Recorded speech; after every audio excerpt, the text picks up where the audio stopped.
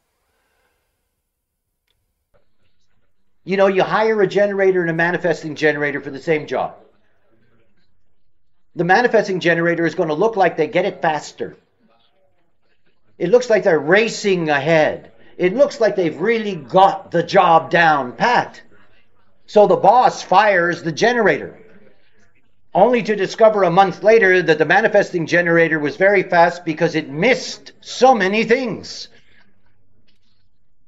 It just looked fast. But if you looked into what was actually going on, there's all these huge gaps, you know? Excuse me, you missed that step. Oh, if you want to get a manifesting generator mad, all you have to say to them is, excuse me, you missed that. You got to go back 3 steps. Oh, did they get pissed? I am not going back. I'd rather quit. You know, I didn't miss anything. You know, I did what I had to do. Manifesting generators. And they don't want to be generators.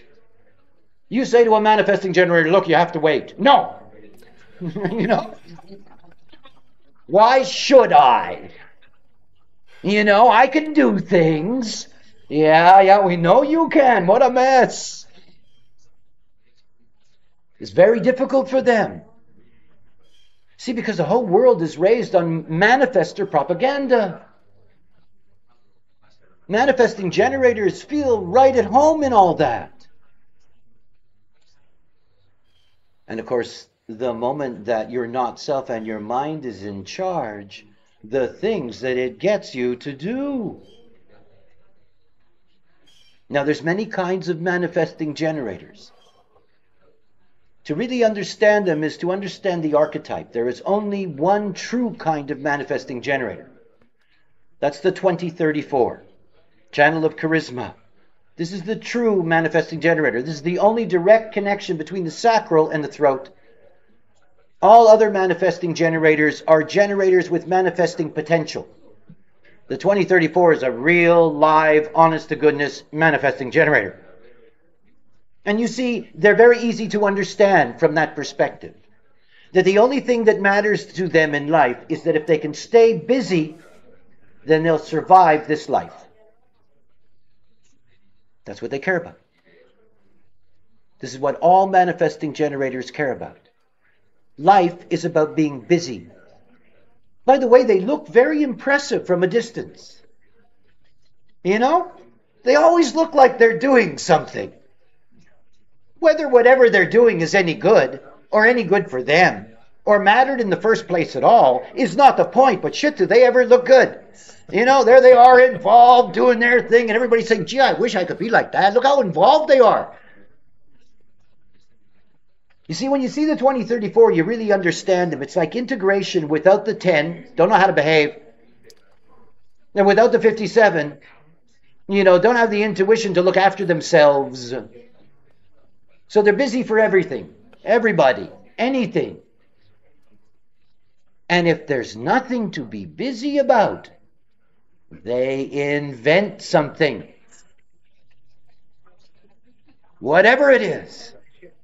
As long as there's something I can be doing, it's okay. I'll go to sleep tonight, you know?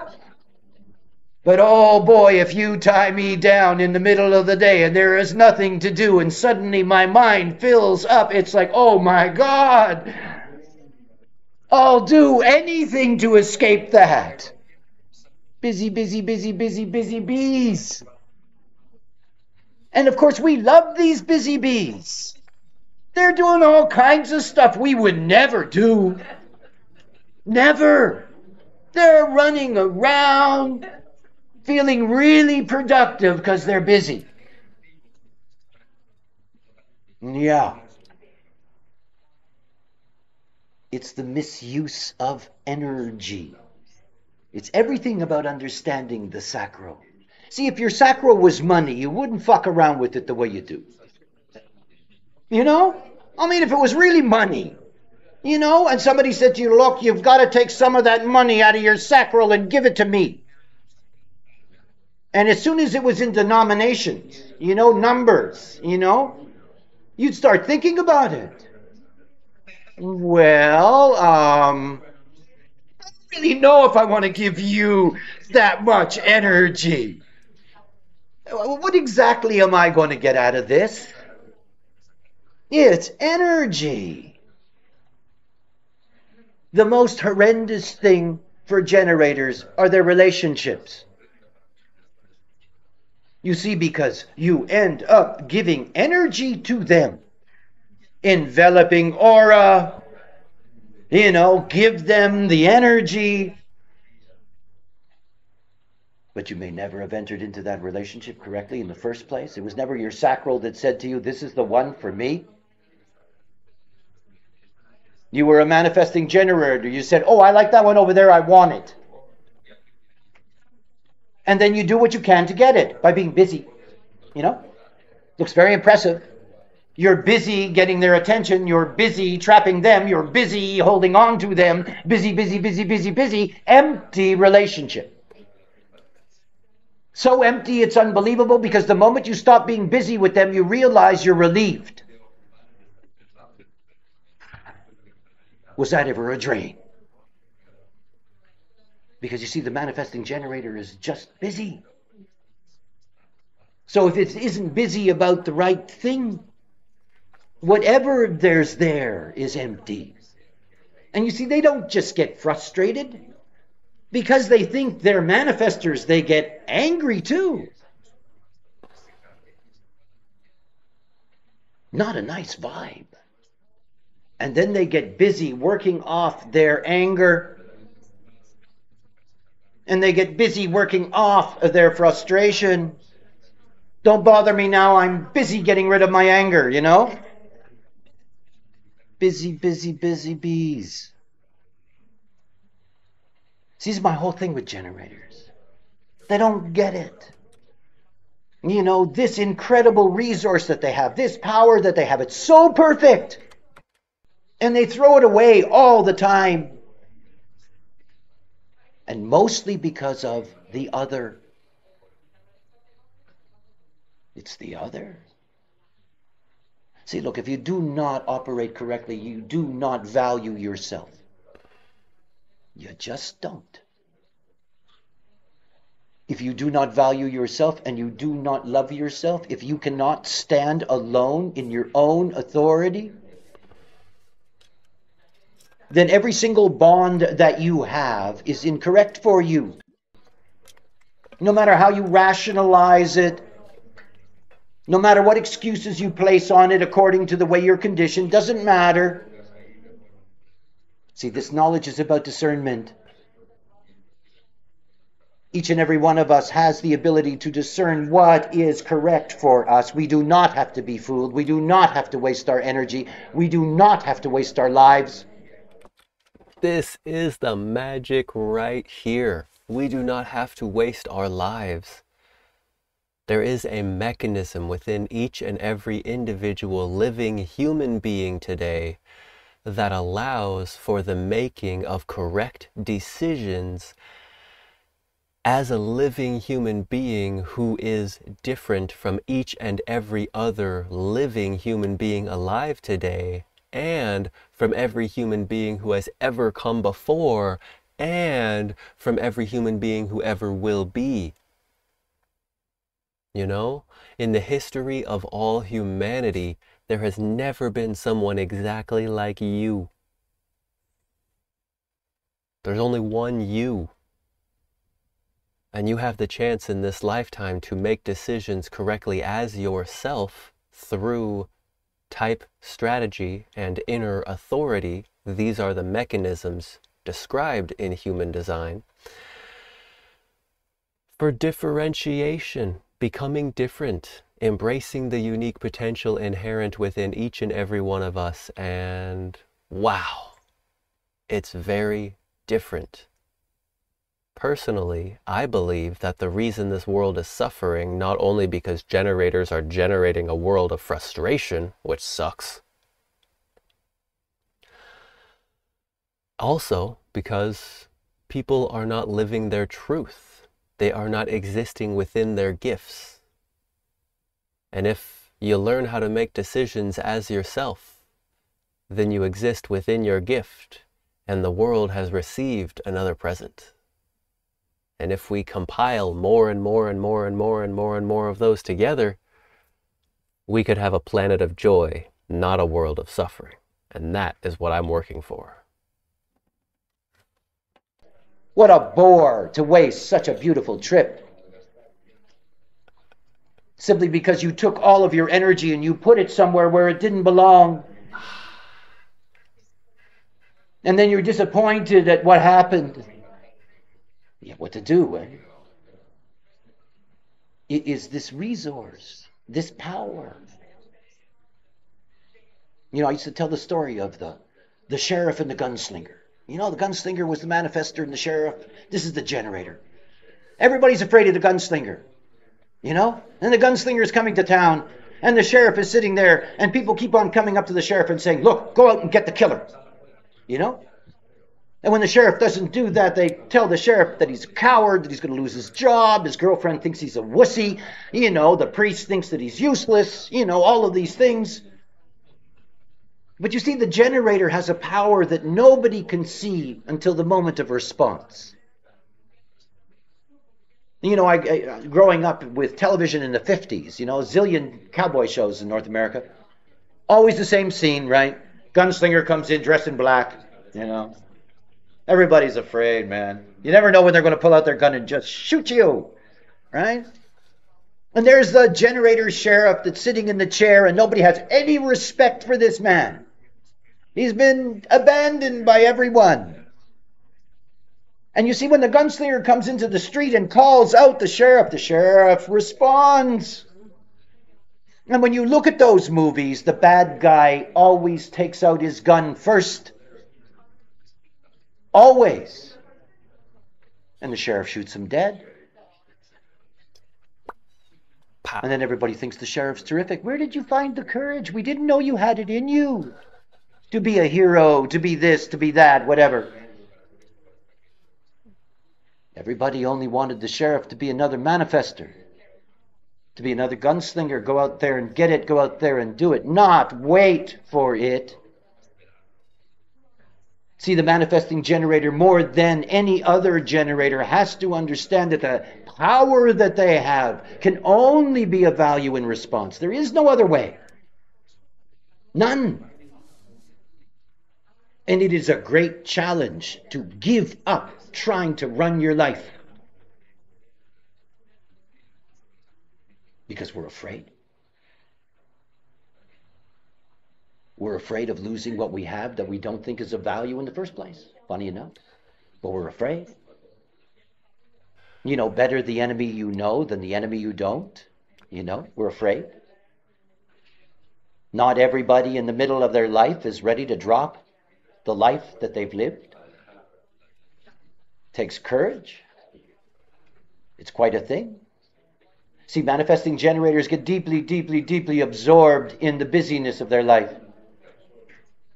There are so many things for them to do, so many things for them to do. To break that.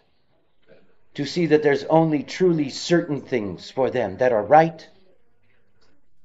It is the discovery of what you are. You don't know who you are as a generator until your sacral is identifying you. It makes you who you are. Mm-hmm. It opens up all the possibilities that are you.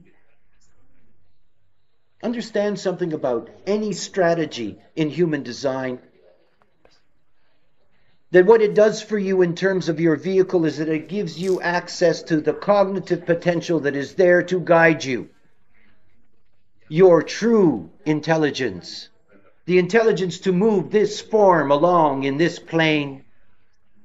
And it's moving you towards what is your purpose. And purpose is not something that you can chase, that you can even know what it is. It's like people who run around and think that they understand who they are because they know the name of their incarnation cross. Give me a break. See, when you're ready to understand what that means, you will already be it. Because that's what purpose is. It is the realization of who you are not, who you are not. And also, it's not about who you think you are. It's about who you are. The biggest difference here goes back to the fundamental decision-making factor of human design. The fact that we have given authority back to the vehicle, back to the body, back to the actual physical life itself to live its life that I can now see through the eyes of. And to give up the not self, to take away from the box the power that it holds over you. You know, it's like babies with these sousas, you know? You know, the mind running your life, coming up with ideas that you think are terrific, you know. All these thoughts. The deeper you go into this knowledge, the more you understand that the mind is simply an expression of your openness, nothing else. Your mind is an expression of the results of conditioning, nothing else. That your mind, because it is expressly conditioned by everyone else, knows nothing about you. Every mind of every being that can be correct goes through a process of, oh, really, is that us? So this is what it can be. Manifesting generators have a great dilemma. You know, that dilemma is that there is this extraordinary power. It's there. Their whole system of using their energy is different. You know, a generator goes to sleep, pure generator, when it's exhausted. A manifesting generator has to get into sleep before exhaustion and then make itself exhausted before it goes to sleep. Read a book, watch TV, whatever it is. Ways in which they move the energy to that point of completion so that they can regenerate while they sleep and wake up with renewed power. See, if you don't use your energy correctly as a generator, you do not regenerate correctly in sleep. It leads to back problems, kidney problems. It leads to problems of alertness during the day, energy levels, all kinds of things. Because it goes back to the very basis of what it is to be a generator. You are a pure energy source. If you don't use your energy properly, you're going to suffer. And the suffering comes in many, many ways. And the trap is because you can be busy, you can ignore it as not self. You just get caught up in your busyness and you try to get as far away from whatever it is as you can. But like all things, there's no escape in the end. There isn't. If you are a generator and you're not correct, this life always holds emptiness for you. You all know it. I know it myself. I have existed for many years in my own life without really trusting my sacral. You know, I lost access to my inner child. This world conditioned me away from my own truth. And then little by little, after hearing about this system and learning about myself, my sacral started to come back to life. And it's as if my inner child reawoken back to this space, back to this world as like a 14-year-old boy yet again. It's like, oh, exciting, interesting, fun, happiness, satisfaction. Yes, get it. And how different it is. how different it is to trust my body to lead me in this life. Because it's not what I necessarily think it should be at any given moment. You know, this world places so many expectations upon us. Like Ra was saying, the manifesting generator has so much power to be busy that they can simply try to run away from it by being busy all the time about these things that don't matter. And how there's no escape in the end. There is the truth of life. There is only what is. And if you're a generator and you're not trusting your sacral response, it's frustration, it's anger, it's bitterness, and it's disappointment. Because this is the life force energy of the world. And when you get in harmony with that force, oh my God. It's the generative capacity that creates worlds at your fingertips. It's like the wave of the ocean, and instead of being crushed by it, it's like you're surfing at the top, coasting at the leading edge of consciousness. It's very exciting. You know, it's not something that you want to live. And it's something that's very easy to move away. It really is. It is the commitment to understanding. Make your decisions in response. Key number one, primary element for the generator, make your decisions in response. It is the timing of life that will bring to you what you need. And in response, your sacral will orchestrate the whole universe according to what is best for you. If there is no one to ask you, there is no decision to be made. Understand that. You know, decisions are not something that's up to your mind. It is going to lead you astray. It's going to take you away from your life. And I know how that sounds. Oh yeah, I'm going to wait to be asked, you know, blah, blah, blah. But you see, you cannot be half pregnant in this game. You're either waiting or you're not waiting. You know, you can't wait sometimes. You know? It's not about that. You see, it's about geometries, fractal lines, movement in space. I can tell you one thing as a generator is that to wait sometimes creates a lot of extra frustration. Because it's like sometimes I'm in alignment with my true self and I trust who I am, and other times I'm not in alignment, and in that experience of not being in alignment, now I can really feel the difference. Now I can really feel that frustration, and I know it doesn't belong to me. Now I no longer have the energy to fulfill what is out of alignment anymore. That's a profound shift to experience. No longer having the energy to force myself to do things incorrectly for me. When I was younger, I could barrel right on through, do all this stuff I don't care about for other people, because I have all this energy. And then as life continues, hold on, I'm learning more and more about who I am and what I'm here to do. And I don't have energy to do the things that I'm not here to do, plain and simple. And so if I try to do that half of the time or some of the time, creates more and more frustration. When you're correct, you begin to interact with forces that are correct for you. I was on tour in America, and sometime, I don't know, 98, I think, and I was in Wyoming, of all places, in one of these horrendous places for the super rich, kind of looked like Siberia with Starbucks. Very strange place. And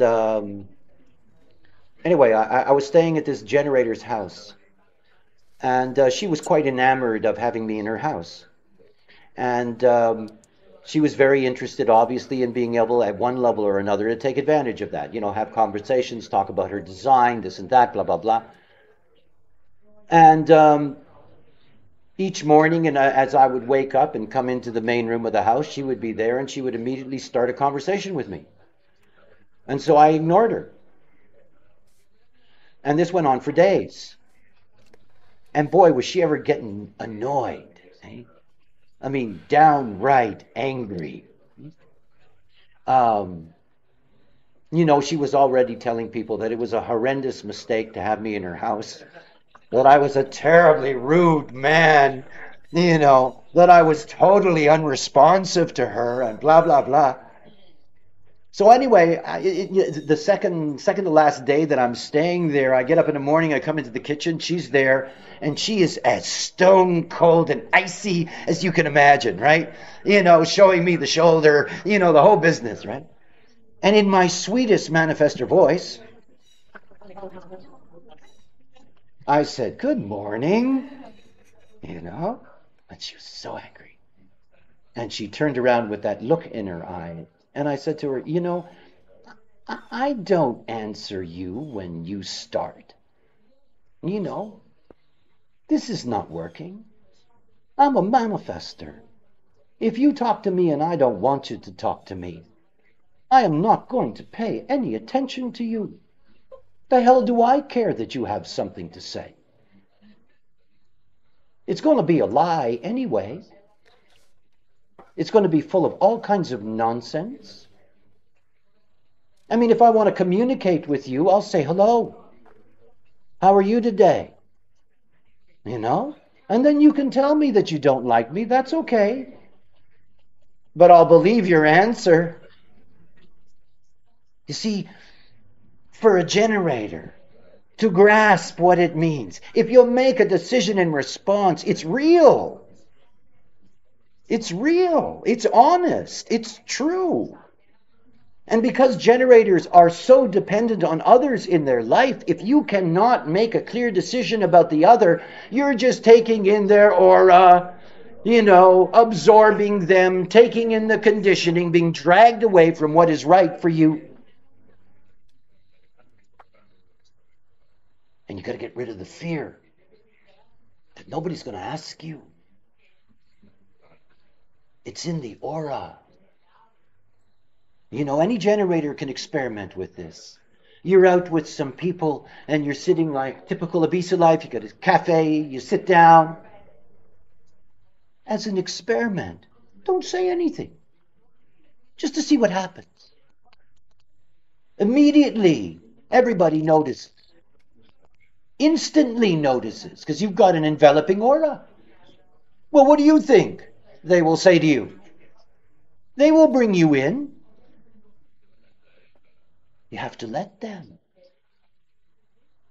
And then you get to see who's there for you and who isn't. You see, if they don't ask you, they're not for you.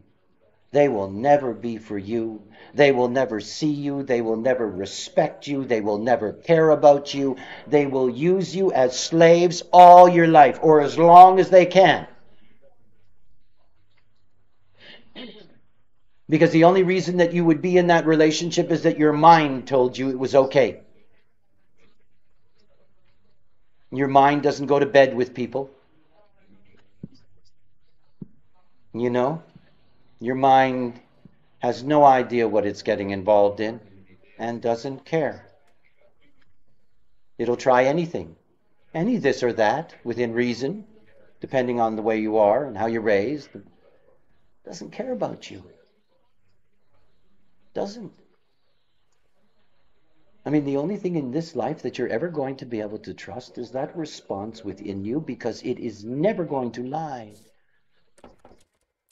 And a note about that response and the experiment he was just talking about. This idea that generators walk into a group aura, or they enter a space and they wait for the other to invite them in or to give them something to respond to. Well, if I look at that very, very technically, from the mental perspective that I could get about this, is that if we're all generators around other generators, and everybody's waiting to respond, it becomes another mental program. It becomes another trap of the mind to try and control the body and control the life. And so finding more of a middle way path for this is in allowing the body to live its life. And so if you notice that you walk up to a group and something comes out of your mouth, hey, something just happened. Perhaps you were responding to what you heard. Perhaps you were responding to a vibration somebody around you has been resonating with. And so as an experiment to play with, yes, it can be quite fun to intentionally quiet down and wait to respond. However, that is not an excuse to mentally force yourself to not respond because you don't think you have been given something worthy of responding to yet. Whereas your body is living its own life. Like say for me personally, I'm a generator with all 4 of the motor centers defined together in one definition structure, from the heart or the ego into the solar plexus of the emotions, into the root of the adrenal glands, and up towards the sacral center of life force energy. All 4 of these energy centers are responsible for movement on the material plane.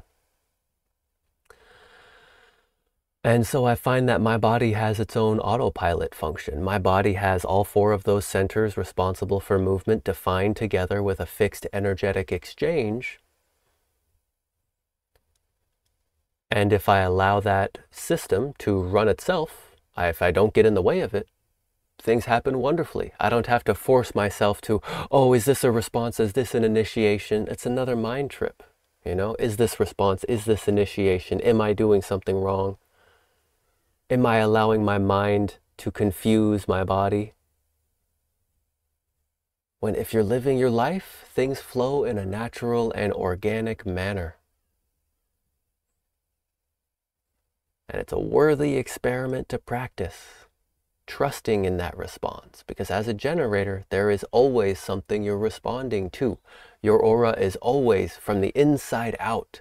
Your sacral is either expanding and going towards what lights you up, or it's contracting and it's going away from what does not light you up. Trust it. That's my suggestion. It is never going to make a mistake. Never. And by the way, that doesn't mean that everything turns out rosy. It's not the way life is. But whatever you have to deal with in this life, you can deal with.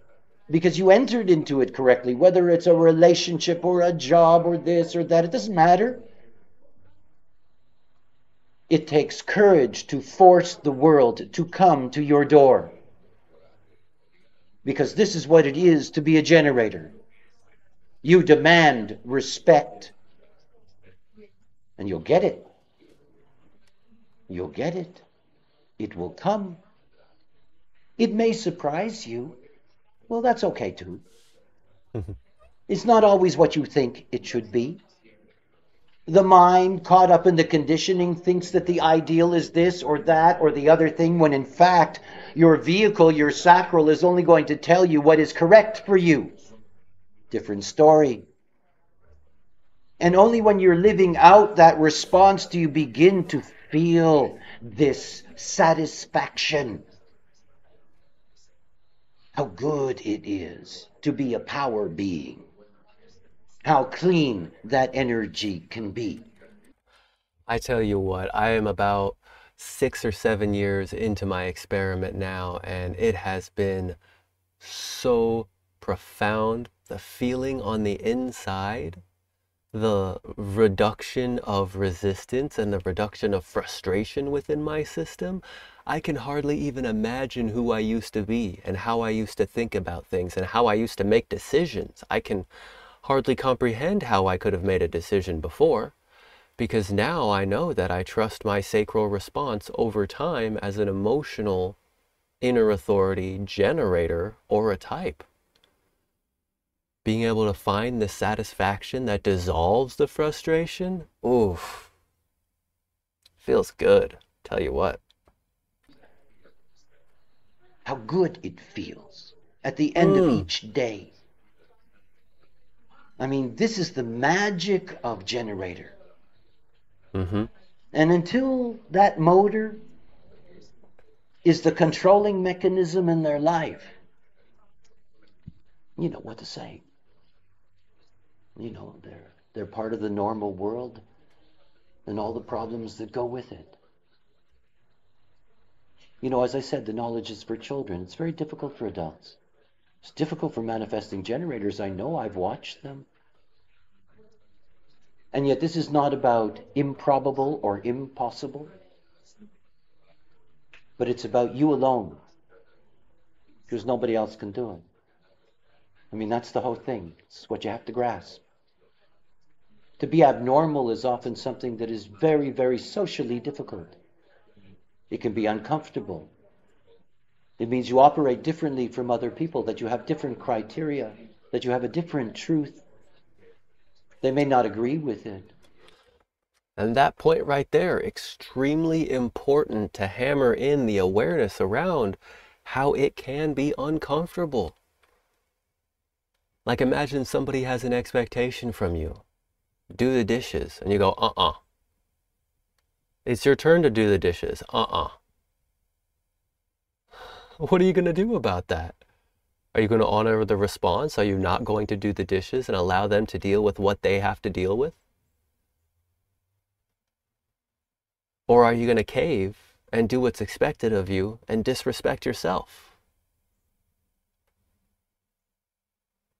You know, it's not so black and white all the time once you start to step into your own unique differentiation process.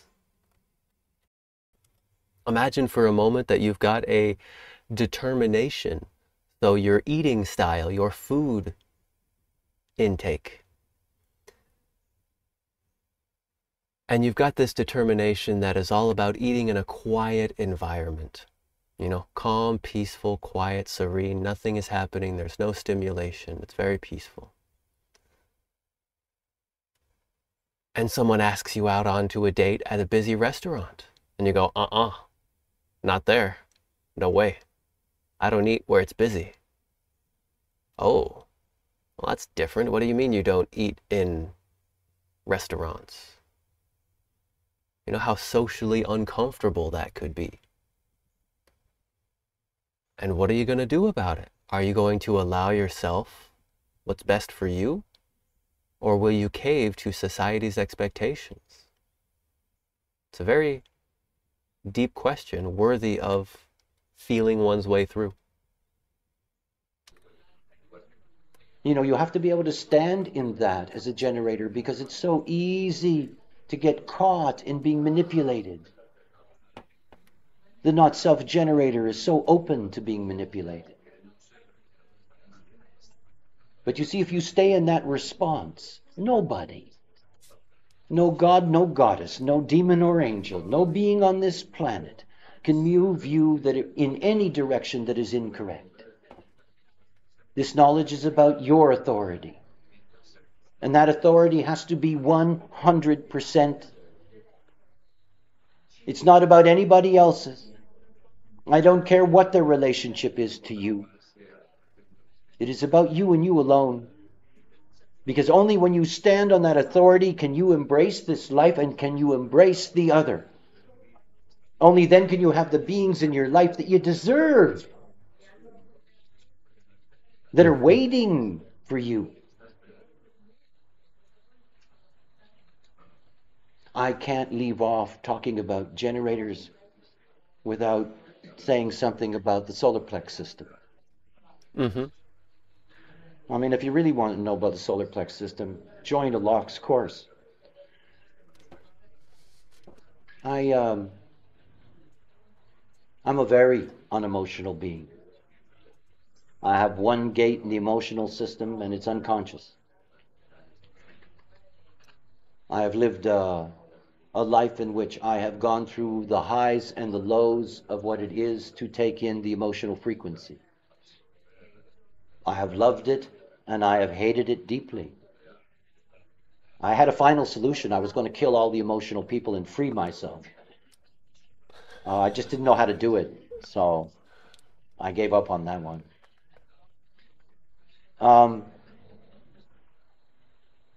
The emotional system is really what life is about, in the way in which we experience. Where the sacral is the life force, emotions give us our drama. It's the drama that enriches the movie. As a matter of fact, the movie would be quite boring without the solar plex center to sort of juice it up, It's where we get our drama. And of course, the dilemma of the emotional system is that the moment that the emotional system is in place, you have the great law. No truth in the now. Great law. No truth in the now. Now, half of humanity is emotional. This is not a planet where everybody just gets it, right? You understand? No truth in the now. This means that it is not possible to make any kind of existential commitment to anything. Anything. So you're an emotional generator, and you're waiting for Prince Charming. Waiting and waiting and waiting, as is the way of generators. And then out of the blue, Prince Charming shows up. Wow, this works, And then you're an emotional being. No truth in the now. Prince Charming may be a frog. Prince Charmings often turn out to be frogs. Rarely do frogs turn into Prince Charming. I want to tell you, it is normally the other way around, right? And if you're an emotional being, you can't tell the difference between the frog and the prince anyway. I mean, you start off thinking they're a prince and you wake up in the morning and they're a frog already. And then you're really in trouble because you don't want to be with a frog. You don't. This is the emotional being. And a little nugget on that waiting process so that you can avoid the frogs and find the prince and the princesses that you're really looking for, is that not only do we wait for clarity, which is not a mentally decided upon thing that I've weighed the pros and cons and now I know what I want. It's not that. Waiting for clarity means giving the body time to chemically process movement through space-time, and eventually clarity arrives in the mind, and what has been received is from the body's authority as the clear way forward with the relevant information. And so this notion of waiting isn't simply sitting down staring at a wall blankly. This notion of waiting is the notion of breathing. It's the notion of being with the body along its process. So as a generator, your body is always responding to something. It could be a simple change in temperature causing you to get a jacket. It could be the fact that the sun is up and now it's morning and you get up. It could be responding to the fact that you're tired and you want to lay down. The key is breathing and being with your breath, being with what is in this moment occurring inside your body, so that you can learn to listen to that voice, that sacral that says yes, and the sacral that says no. The wave. And you see, it's so easy to be able to think, oh, gee, I wouldn't like to have that as my design, But then again, we all have our problems, don't we?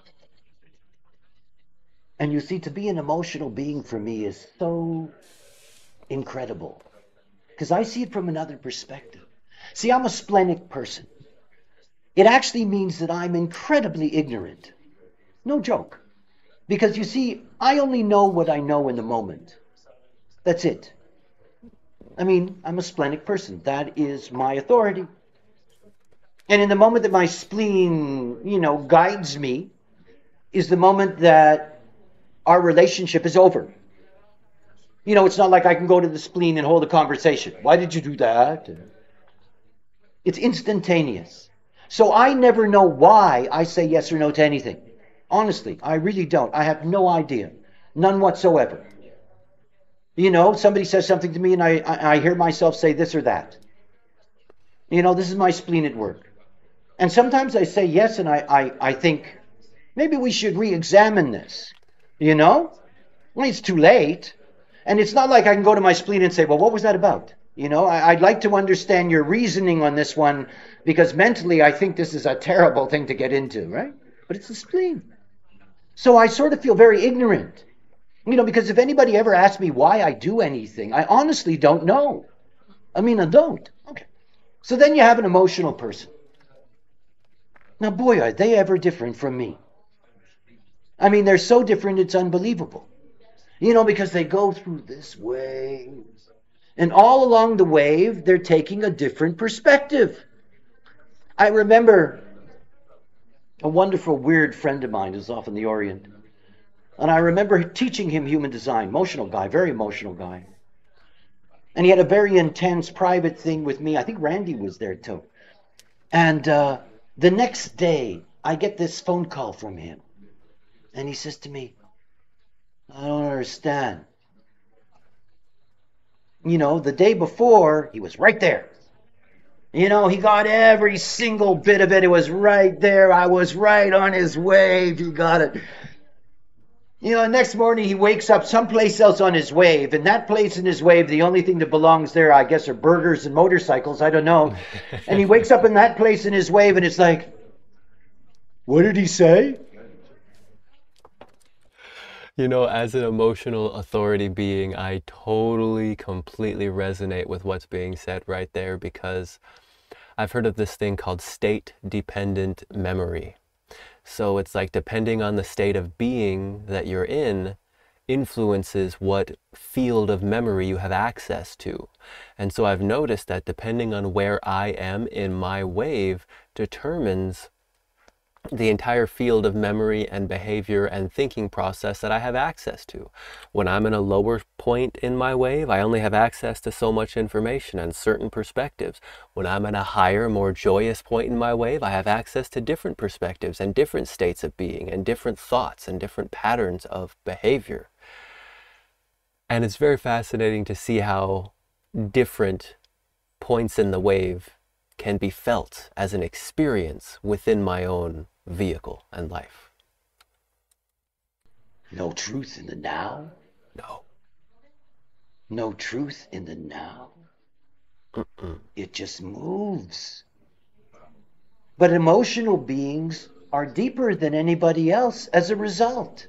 If they give their wave a chance. Time.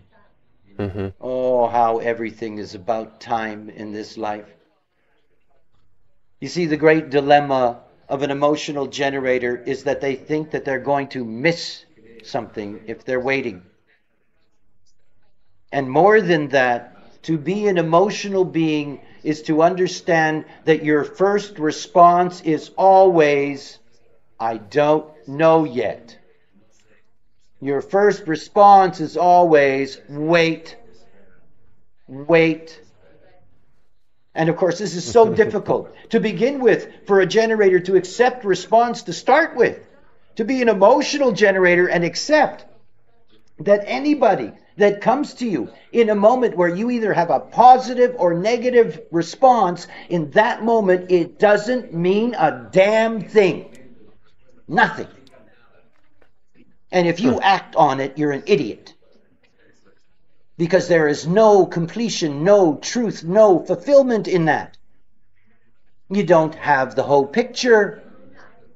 So you'll have that person that says to you, I would like to do this and this with you. Would you like to? Your inner response to that is, no, I really wouldn't. But that's not the answer. The answer is, I'll let you know. The answer is, get out of my face now, basically. Get out of my aura. I'll process it. You come back later and check it out. It's their responsibility.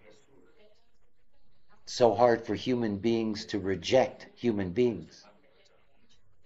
And it's really tough when your response is yes, yes, I think you're a prince or a princess, yes. And you don't wait to see if they turn into a frog, because if you wait, you'll see. And maybe they do turn into a frog, but maybe it's not a bad frog. You know, maybe it's a survivable frog that you can put up with for a bit, as long as they get back to their princiness, you know. But at least you know what you're getting, and you get to analyze it, you get to take it in, you get to feel it.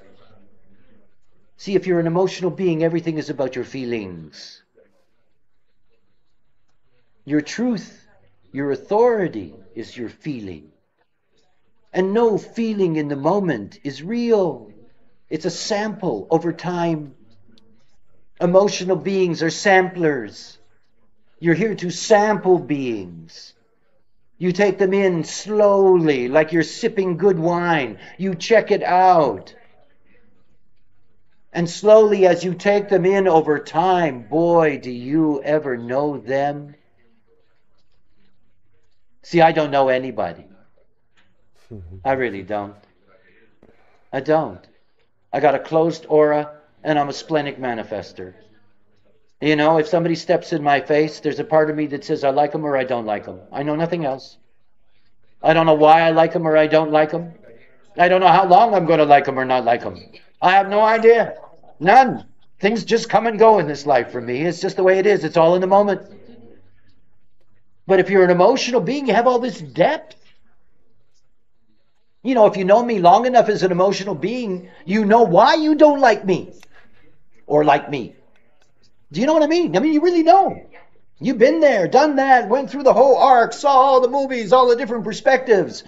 And then you have clarity. You never have truth. No emotional being ever has truth. Not 100%, ever, ever. Not even 99.9, you know? If you're lucky, you're in the 70 to 80 range, you know? It's just clarity. Emotional clarity. See, the emotional system is there to drive us on the material plane, to drive us through this life. If you look at the experiential way the fates sit there, you know, this is what life is about. And emotional blindness is a horrendous thing. Our world suffers deeply from emotional beings who make decisions in the moment. In the moment. As if there's any truth in that moment when they're high as a kite and they say yes. As if that yes is love or friendship or anything. Or when they're down low and they say no, as if that really is their truth. It is not. It is a sample of their perspective in the moment. Nothing else. Nothing else. And you see, if you wait, there is such wisdom in emotional beings waiting to be expressed. The kind of wisdom that has no words. None. You can feel it from them. You can feel it. See, an emotional system that's clean. I know. I felt them. They're very beautiful. I mean, the emotions are so sexy. It's where pleasure is. It's where all these wonderful things are. It's attractive. But if the emotional being that is carrying that attractive wave is not correct, you know what's going to happen. And not just to them, the other 50% who are open beings. What I have known in my life, the partners that I've had who are emotional, my mother, my sisters, I've watched this movie, what it does. And to be ignorant of it. And yet, what a beautiful thing. I mean, the solar plexus is really profound. But again, like all these things, it is a battle that rests within each and every one of you, because you have to know this yourself. You have to know it, and you have to live your mechanic. On the notion of living one's mechanic as an emotional being, I can share a short story about learning very specifically how feelings are not a substitute for clarity. So there was some conversation going online and somebody said something that I felt a certain way about. And So I sat in meditation. I sat in meditation because I was about to respond and it felt heated. And I was like, I don't know. Do I really want to say this? So I sat in meditation. I waited 20 minutes in my meditation. And by the end of those 20 minutes, I still wanted to say what I wanted to say. I still felt like it was important, or that it's what I'm here to respond to and what I'm here to say. And so I typed up my message, I sent my response, and then I got up and I went. About an hour later, I came to realization, I came to clarity that I was with strong feelings still after sitting 20 minutes in meditation. And what I ended up saying was not in alignment with my clarity. There was in fact nothing to say. And in that moment, I recognized I acted hastily. I did not wait for the emotional clarity that I'm here to wait for. It can be so tempting to act from a height, because I was feeling fired up and passionate and alive and this is what I'm here to say. And clarity disagreed. Clarity had something else to say, which was nothing. And lo and behold, some people were upset about what I had to say, and there was some drama that ensued about that. You know how the solar plexus brings this drama of life. A lot of the negative drama comes from acting on feelings which are not clarity. The clarity is something that is so worthy of waiting for.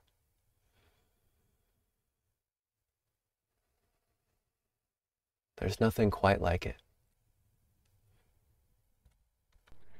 If you are an emotional generator, your response over time will bring you the clarity you need. And don't think you're missing anything while you're getting your data. You're not. You're not. You're not missing anything at all. You're going to get what's correct for you.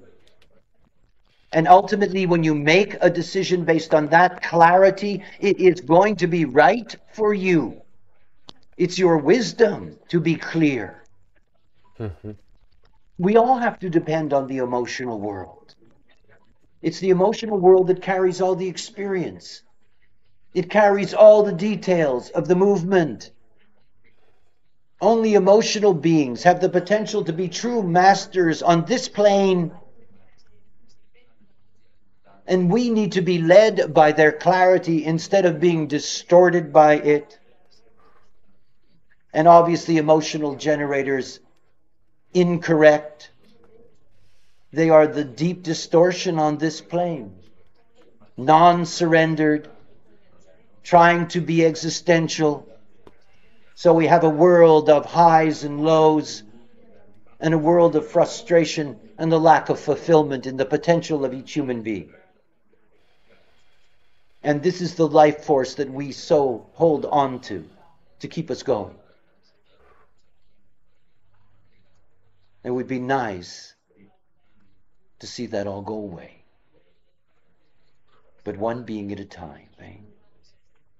You know, in this era of human design where we have the most incredible growth, I know now that there will always be enough beings that are attracted to this knowledge.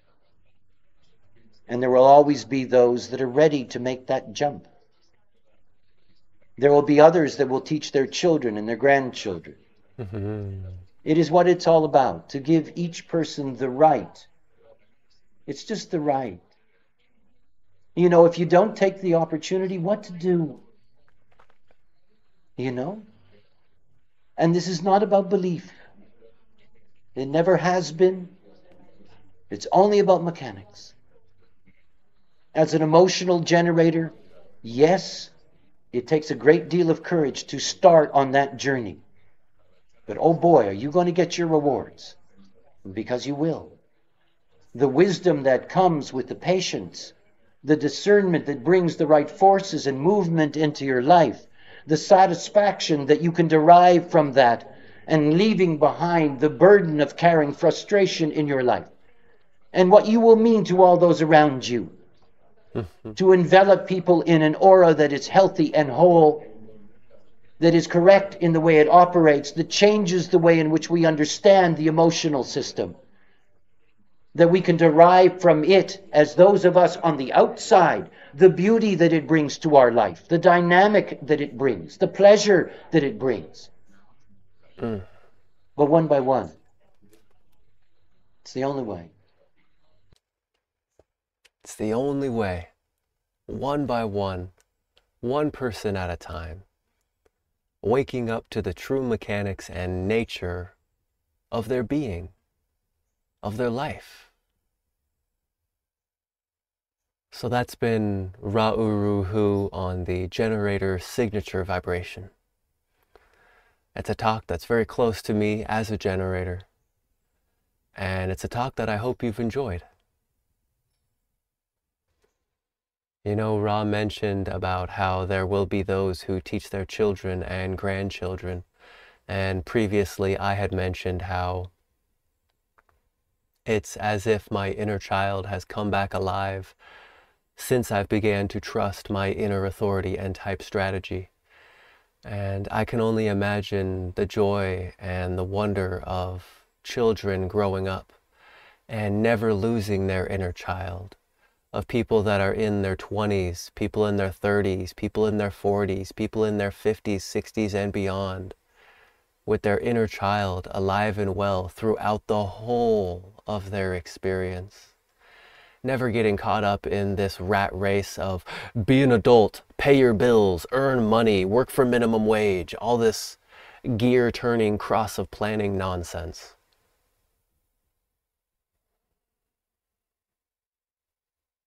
To really be born and to be cultivated, to be nourished, to be well-fed as yourself, to be taught how to honor yourself from the very beginning, so that when the temptations of this world come at you and try to pull you away from your truth, you know who you are.